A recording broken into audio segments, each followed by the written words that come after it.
مراجعة فيلم ايجي بيست تاني افلام عيد الفطر اللي انا دخلتها السنة دي بعد ما دخلت فيلم برشامة. ابتدي الكلام بان هو فيلم عيد برضو لطيف خفيف، بس بأمانة فيلم برشامة عجبني اكتر. بقى ممكن يكون القصة في فيلم ايجي بيست هي قصة اعمق شوية، او ممكن يكون قصة ليها فيها حاجات تتحكي اكتر بكتير من اللي كانت موجودة في برشامة. لكن كتجربة بتاعت فيلم عيد وفيلم كوميدي، انا انبسطت في برشامة اكتر. لكن ده ما يمنعش ان فيلم ايجي بيست هو فيلم كويس كويس، ما اقدرش اقول عليه فيلم ممتاز. هو فيلم معقول كويس. هل كنت مستني اكتر من كده؟ اه كنت مستني اكتر من كده. حسيت ببعض الكليشيه في حاجات كتير قوي في الفيلم. انا عارف كويس ان القصه انسبايرد، مش هقول هي قصه حاجه حقيقيه، هي انسبايرد من القصه الحقيقيه. لان ما اعتقدش ان التفاصيل اللي احنا شفناها داخل الفيلم هي دي التفاصيل بتاعت القصه الحقيقيه لصناع موقع ايجيبست. عجبني في الاداءات التمثيليه احمد مالك طبعا وسلمى ابو ضيف. الاتنين دول كل يوم عن التاني بيتطوروا، وبجد انا بحبهم. بحب طلة احمد مالك على الشاشه، بحب طلة سلمى ابو ضيف على الشاشه.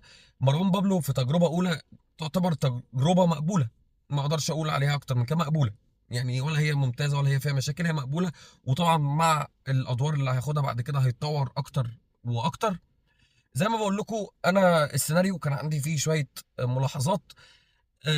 ان هي يعني استخدام بعض القوالب اللي احنا شفناها في قصص كتير قوي ومش عايز احرق يعني، بس اللاف تريانجل وحاجات كليشيه كليشيه شويه يعني. ممكن نوعا ما كان في بلوت تويست في الاخر كانت غير متوقعه، بس يعني برضو ما عجبتنيش بصراحه. يعني ما يعني عاديه عاديه. فهو الفيلم عادي، فيلم عادي. كفيلم عيد هو فيلم مقبول، بس انا كنت متوقع بصراحه ان انا اشوف احسن من كده يعني.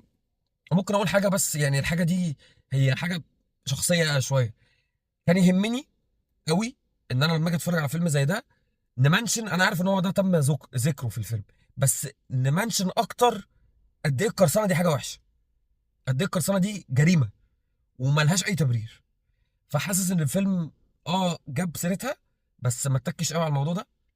فانا حاسس ان احنا كنا ممكن نبين الموضوع بشكل اكبر. انا عايز بس انا يكفيني اقول لكم ان احنا النهارده في سنه 2025، مش في سنه مثلا 2015 2013 وقت ما احداث الفيلم بتدور. النهارده في 2025 ناس كتير شايفه ان يعني ايه قرصنه اصلا، مش فاهمه يعني ايه قرصنه بقى. بص، مش هاجي اقول لك ان ناس كتير شايفه ان القرصنه عاديه. لا، هي في ناس كتير الليفل بتاعها مش واصل لها ان ايجي بيست ده كان موقع بيسرق. مش وصل لها ان دي قرصنه، مش وصل لها ان دي حاجه شمال. بس